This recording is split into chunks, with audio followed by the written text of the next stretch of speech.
لبیک لا شریک لک لبیک لبیک لا شریک لک لبیک ان الحمد والنعمت لک والملک لک والملک لا شریک لک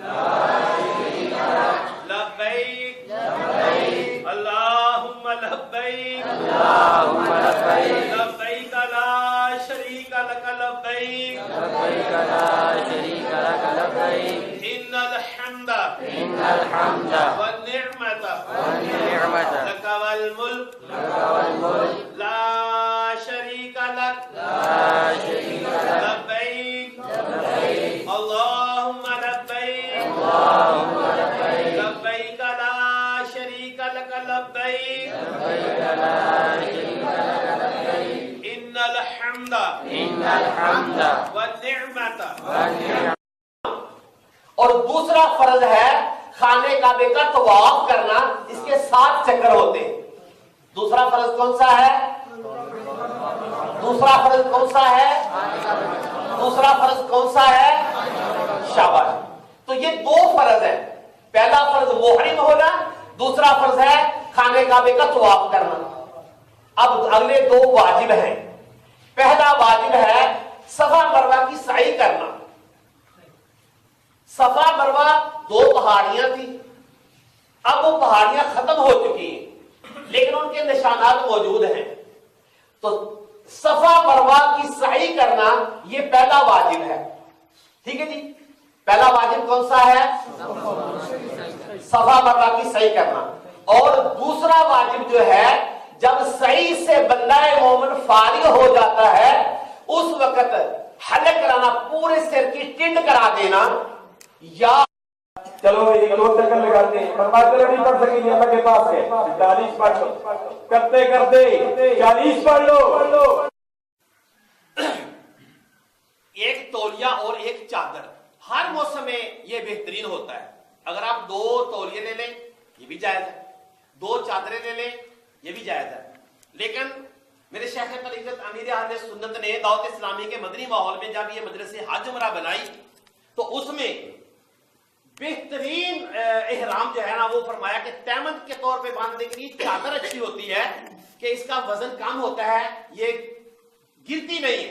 اور جو محرم ہوتا ہے نا، محرم، اس کی یہ بہت بڑی کمزوری ہے کہ اس بیچارے کو احرام باندھنا آتا نہیں ہے۔ اللہ کرے کہ بار بار آپ حج عمرے کی سعادت پائیں، جس طرح ہمارے ڈاکٹر صاحب ہیں، ہمارے آپ صاحب، تو اس طرح آپ کو پریکٹس ہو جائے گی، مشق ہو جائے گی۔ لیکن میٹھے پیارے اسلامی بھائیوں، اگر آپ نے یہ چادر باندھی، اوپر تولیہ لیا، تو انشاءاللہ ایک اور رنگ ہوگا۔ پچھلی دفعہ ڈاکٹر صاحب کو میں نے عرض کیا تھا کہ آپ آئندہ اس طرح کی کوشش فرمائیں، تو شاید انہوں نے احرام دوسرا جو ہے نا وہ چادریں بھی خریدی ہوں گی، تو جی ماشاءاللہ فرمارے خریدی تھی۔ تو یہ چادر جو ہے نا، چادر ایک تہمت کے طور پر باندھنے کے اس کے 3 طریقے عام طور پہ اپنائے جاتے ہیں، تو میں آپ کو جو ہے نا 3 طریقے عرض کر دیتا ہوں۔ صلو علی الحبیب صلی اللہ تعالی علی محمد صلی اللہ علیہ وسلم۔ عام طور پر دیہاتوں کے اندر، ہمارے اس علاقے میں رواج نہیں ہے، لیکن جو ہے جو سینٹرل پنجاب جس کو کہتے ہیں، ہاں جی، وہاں پہ اس چیز کا رواج ہے کہ وہ کیا کرتے ہیں کہ اس طرح تہمت باندھتے ہیں، ٹھیک ہے جی، اس طرح ان کو ایک دوسرے کے اگل بگل کر کے نا اس کو تو اس طرح لپیٹ لیتے ہیں، ٹھیک ہے جی۔ اگر اس طرح کر لیا تو یہ تہمت بند جائے گا، لیکن اس کا نقصان کیا ہوتا ہے کہ اگر حرم شریف کے اندر یہ جو مسجد حرام ہے، یہ سین ہے، یہ ساتھ اس کا میں بات نہیں کرواؤں گا، تو یہاں پر اگر یہ ران کھل گئی تو یہ فعل حرام ہوگا، آپ کو 1,00,000 گناہوں کا عذاب مل سکتا ہے۔ 1 گناہ حرم مکہ میں 1,00,000 گناہوں کا باعث بنے گا، تو اس سے بچنا ہے۔ پھر خاص طور پہ جب سجدے میں جاتے ہیں نا تو اس وقت اس کا بڑا احتمال ہوتا ہے، تو یہ طریقہ اختیار نہ کریں۔ کچھ لوگ ان کو چونکہ مشق نہیں ہوتی، پریکٹس نہیں ہوتی، تو وہ احرام کو اس طرح لپیٹ لیتے ہیں اپنے چاروں طرف، تو پھر جب نماز پڑھتے ہیں نا، یہ دیکھیں سجدے میں جانا مشکل ہوتا ہے۔ اللہ آپ کو حج پر بھی لے جائے، لیکن ابھی چونکہ بالخصوص عمرہ ترمیدی سیمینار ہو رہا ہے تو اس میں چلنے میں آپ کو خاص طور پہ جب آپ طواف کریں گے، صحیح کریں گے، تو اس وقت پھر آپ کے لیے پریشانی ہوگی۔ تو آپ نے اس طرح بھی نہیں باندھنا. ٹھیک ہے, اب توجہ کریں گے آپ. اچھا طریقہ جو احرام کا میرے اہل سنت نے بتایا, مدنی چینل پر بھی آپ کی سی ڈی میں بھی ہے, تو اس میں اگر وہ سی ڈی دیکھ لیں, آج تو گھروں میں میڈیا ہوتا ہے, تو اس میں بھی یہ دیکھا جا سکتا ہے. یہ جو دایاں بازو ہے نا, یہ والا, ٹھیک ہے جی, اس دائیں ہاتھ میں دونوں پلو چادر کے برابر کر کے آپ نے پکڑ لینے اور تھوڑا سا پاؤں کھول لینے. زیادہ نہیں چوڑے کرنے, نہ زیادہ قریب رکھنے, تھوڑے سے کھول لیں جتنا آپ کو چلنے میں قدم اٹھانا ہوتا ہے, تاکہ آپ چلیں گے نا تو آپ کو اس میں پریشانی نہیں ہوگی. تو اگر آپ نے نیچے کیا تو اس میں آپ کو بعض اوقات عورتوں کے ساتھ جسم ٹچ کر جائے گا, وہ بھی فعل حرام ہے, وہ بھی گناہ ہے. اگر آپ نے چھت پر کیا تو اس میں آپ کو پریشانی نہیں ہوگی اس طرح کی, لیکن سفر تھوڑا زیادہ ہے. پھر جب آپ نے صحیح کرنی ہے تو 3.5 کلومیٹر آپ کا پکا فاصلہ ہے. کتنے کلومیٹر؟ 3.5 کلومیٹر صرف صحیح کا فاصلہ ہے. تو آپ اگر تھوڑا سا پاؤں کھلا کر کے احرام باندھیں گے, چلنے میں آپ کے انشاءاللہ سارے کام آپ کے مدینہ ہو جائیں گے, اور آپ کو بڑے ایک ایسی روحانیت ملے گی, اور آپ اتنے خوشی سے یہ باتیں کریں گے کہ آپ یار بار بار میں عمرے کروں. ٹھیک ہے, تھوڑا سا پاؤں کھولیں, یہ پلو برابر کر کے آپ بائیں ہاتھ سے اگلا پلو جو ہے چادر کا بغل کے نیچے اس کو پکڑ کے آپ اس کو کھسکا دیں, ایسے پھیر دیں. پھر کیا, اب یہاں پہ آ کے نا آپ اس کو چھوڑ دیں, اس کے نیچے جا کے دب کے نا اپنا ہاتھ اس طرح رکھیں. اب یہاں پہ اس کو آپ فولڈ کر لیں.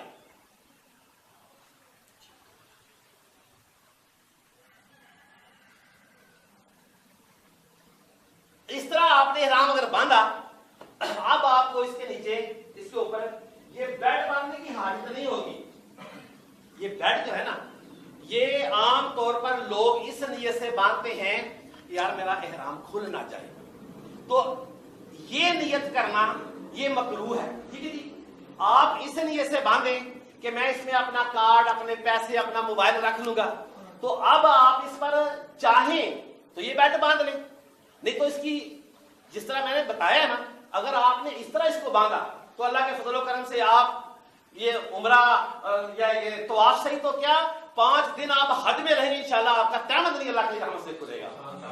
تو دعوت اسلامی کے مدنی ماحول میں ہمارے پاس ایک بھی آ جائے نا, ایک بھی زائر مدینہ آ جائے تو الحمدللہ ہم اس کو بھی سکھاتے ہیں. یہاں سے اٹک سے ایک دن ایک میرے پاس دوست آ گئے, میں نہیں جانتا تھا ان کو, تو رات کے یہ جو اوپر اوڑھنے والا تولیہ ہے یہ اگر ہو تو اچھا ہے. اگر کسی نے دونوں تولیے لے لیے ہیں تو پھر ڈاکٹر صاحب سے رابطہ آپ کر لیں, آپ کو بتا دیں گے. ادھر ہمارے محبوب بھائی ان کی دکان سے بھی انشاءاللہ چادریں مل جائیں گی. تو میرے میٹھے پیارے اسلامی بھائیوں, یوں یہ جو تولیہ ہے نا, یہ آپ نے چادر کے طور پہ اوپر اوڑھنا ہے. تو کچھ احباب ایسے ہوتے ہیں, یار یہ ناراض ہوتا ہے بار بار, پکڑے آپ اس کو.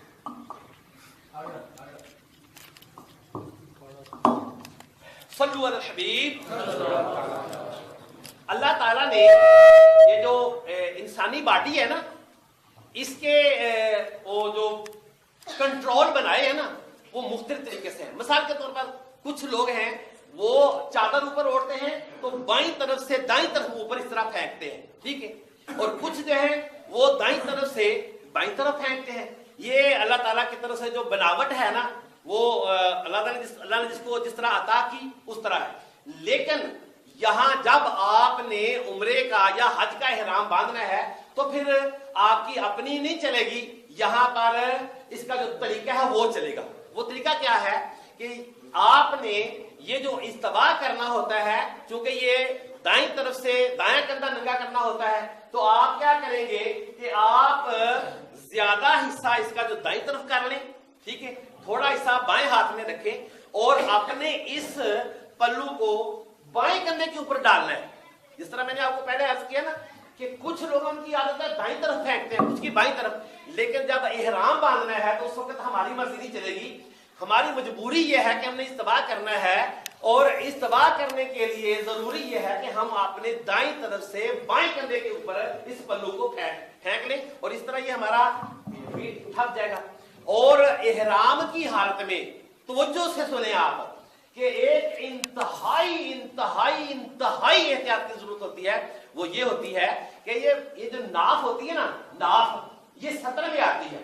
اگر کسی کا سطر یہاں پر کھل جائے کوئی دیکھے تو پھر یہ حرام ہے، جو دیکھے گا اس کو بھی گناہ ہے، جو دکھائے گا اس کو بھی حرام ہے۔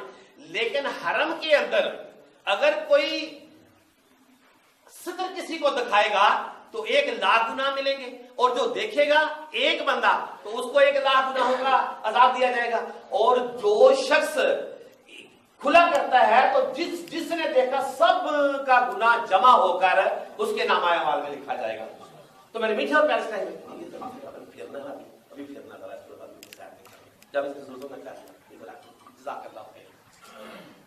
تو میرے میٹھے اور پیارے اسلام بھائیو، یہ جو پیٹ ہے نا، پیٹ اگر یہ ننگا ہو تو اس میں کوئی مسئلہ نہیں ہے، نہ آپ کی نماز کا مسئلہ ہے، نہ کسی کے دیکھنے دکھانے کا مسئلہ ہے۔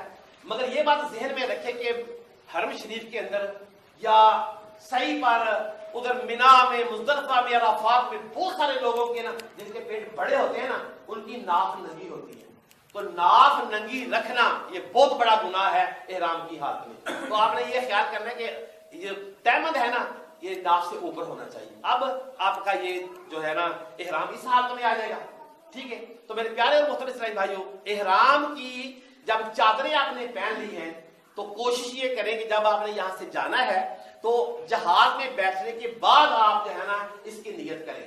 بعض وقت جہاز لیٹ ہو جاتا ہے تو پھر کیا ہوتا ہے کہ یہ مسجد حرام ہے، ساری مسجد ہے، یہ مسجد کا سین ہے، یہ مسجد کے برآمدے، ٹھیک ہے جی۔ آپ تعارف ذرا غور سے سنیے گا۔ یہ جو چیز ہے نا یہ والی، اس کی تصویر یہ لگی ہوئی ہے، یہ والی آپ سامنے بیٹھے ہیں نا تو آپ کو محسوس ہو رہا ہے یہ ایک بلڈنگ ہے، یہ اس کی چھت ہے، یہ اس کی دیواریں ہیں، اور یہ اس کا فرش ہے، اور یہ یہاں تک جاتی ہے، یہ جہاں تک سبز نشان ہے، ٹھیک ہے جی۔ یہ دروازہ ہے، اس کے آگے بندہ باہر نکل جاتا ہے، اور یہ جو مقام ہے نا، یہ والا مقام، یہ یہاں پر اس جگہ پر ہے، ٹھیک ہے جی۔ یہاں پر بھی دور ہے، یہاں پر بھی دور ہے۔ یہ دیکھنے کو تو یہ تھوڑا سا ہی فاصلہ ہے، لیکن یہ آدھا کلومیٹر لمبا ہے، ٹھیک ہے جی۔ اور جہاں پر یہ بلڈنگ اس طرف آپ جدھر بیٹھے ہوئے ہیں نا، یہ ہے صفا، اس کا قرآن مجید میں ذکر ہے، دوسرا سپارہ غالباً، ان صفا والمروہ من شعائر اللہ، اللہ نے فرمایا صفا مروہ اللہ کی نشانیوں میں سے ہے۔